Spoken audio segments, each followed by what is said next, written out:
c'est est-ce qu'il va mourir? Je suis la maman de 4 enfants, dont Anas, qui est à côté de moi, qui a 14 ans et qui est autiste. Anas étant notre premier enfant. Pour nous, il évolue normalement. On l'amène à ses rendez-vous médicaux comme tous les autres enfants, chaque mois, ses vaccins, tout ça. On remarque des petites choses telles que le mouvement des mains. Donc il faisait très souvent ce mouvement-là avec les mains. Et encore une fois, on n'est pas très alarmé. On est simplement intrigué par ce mouvement et donc on en parle à notre pédiatre. Vous inquiétez pas, les enfants, ils font souvent ces gestes avec leurs mains et puis ça, sans aucune autre connotation à côté, vous inquiétez pas. Bon ben ok, on s'inquiète pas, on poursuit notre petite vie à 3. Quand il a fallu que je reprenne mon activité professionnelle, on a décidé de le mettre à la halte garderie. On le laisse 4 heures, enfin une après-midi tout seul avec le personnel de la crèche, de la halte garderie. Et la directrice demande à me voir et elle me dit, écoutez, on a remarqué certaines choses dont on aimerait vous faire part. Il marche sur la pointe des pieds, il est très souvent tout seul, il joue pas avec ses camarades, il a souvent 2 choses dans les mains. Donc du coup, je pense que, écoutez, allez faire un bilan orthophonique, trouvez une orthophoniste, faites un bilan et ensuite, vous verrez bien, machin. Je prends l'annuaire et je commence à appeler les orthophonistes. Une première orthophoniste qui m'annonce 2 ans d'attente, une seconde qui m'annonce 18 mois. La 14e orthophoniste, elle me donne un rendez-vous. Enfin, elle me pose d'abord la question de savoir quel âge a votre enfant. Et quand je lui dis il a 2 ans et demi, elle me dit mais pourquoi vous voulez faire un bilan orthophonique à 2 ans et demi?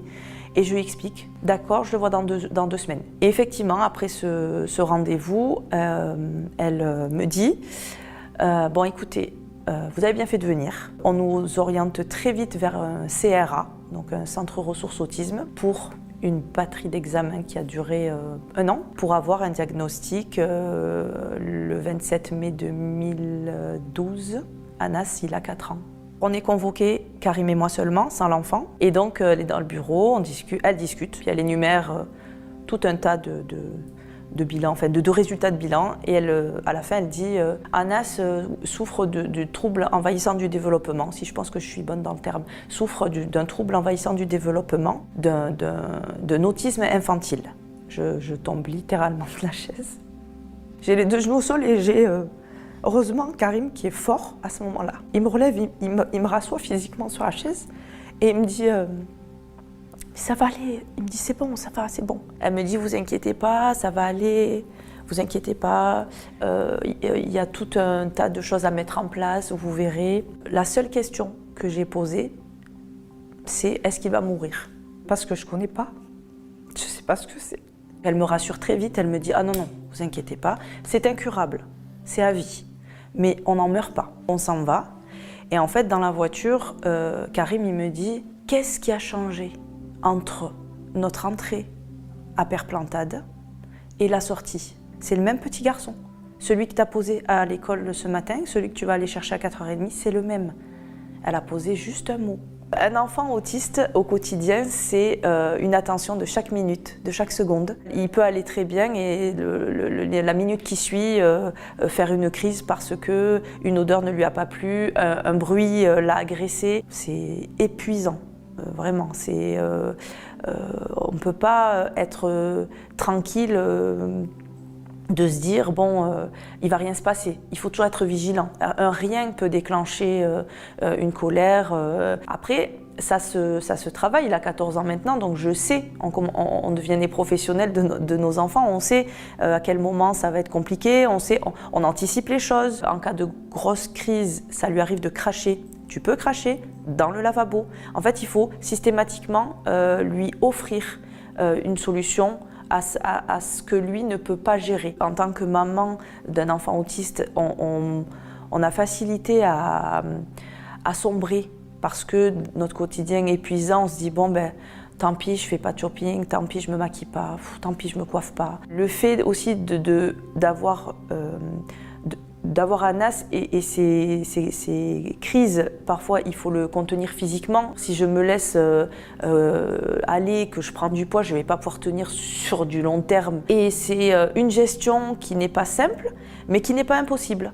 Qui n'est pas impossible quand on se dit, bon, ok, tu ne peux pas aller travailler parce que tu as un enfant différent qui te demande une prise en charge conséquente. Et ben ton travail, ça va être tes enfants, ça va être de les mener à bien, donc des enfants qui doivent être épanouis, mais à la fois responsables, autonomes. Avoir un enfant autiste, ça change beaucoup, ça remet les pieds sur terre. Ça m'a développé une patience monstre, parce que avec Anas, il faut être patient. Il faut être patient, ça n'arrive pas tout de suite.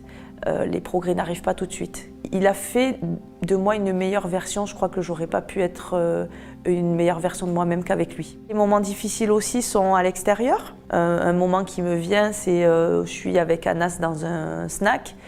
C'est mercredi, la sortie du collège, et il y a des camarades qui sont en train de manger un tacos mercredi midi. Et moi, je suis avec mon enfant en attente de sa prise en charge de l'après-midi. Et je suis assise et mon fils, il mange ses frites et ses nuggets, et les camarades en face sont en train de discuter entre eux, ils mangent un tacos. Et là, je me dis, en fait, si mon fils, il n'avait pas été différent, il serait avec eux. Et là, on ne peut pas pleurer, parce que pleurer chez lui, ça génère des émotions qu'il ne contrôle pas. C'est douloureux. Et après, ça passe, parce qu'on se dit, si on l'a, c'est pas pour rien. Je pense qu'on a été choisi. Et si on m'a choisi moi, c'est que j'en suis capable. Et donc je vais faire de sa différence une force. Et je vais faire tout ce que je peux faire, en tout cas, en n'ayant aucun regret de ne pas avoir essayé. Je suis sur Instagram de façon, voilà, comme tout le monde. Et je me dis,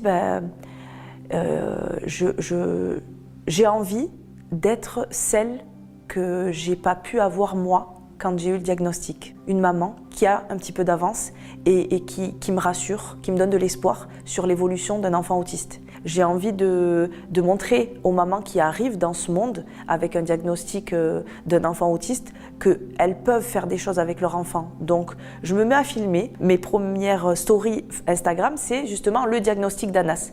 Comment Anas a été diagnostiqué, comment je le vis, etc., etc. Et puis par la suite, ça devient filmer mon quotidien. Comment il se lève, comment il va au collège, comment il va à l'IME, quels sont les moments compliqués à la maison, quels sont les moments de progrès quand il goûte un nouvel aliment par exemple. Et sur TikTok, je vais mettre des instants qui vont être choisis sur des situations, et je vais mettre à la fois la difficulté et à la fois comment je résous cette difficulté. Et ça aide des parents qui sont dans le même combat, et ça aide des parents à se dire, si elle peut, nous aussi on peut. Moi, c'est comme un exutoire. Je mets parce que je me sens utile de le faire, et les retours que j'ai avec les messages d'abonnés, grâce à vous, mon mari comprend mieux mon fils, notre fils. Grâce à vous, on peut aller chez Burger King. Et tout ça fait que je me dis, en fait,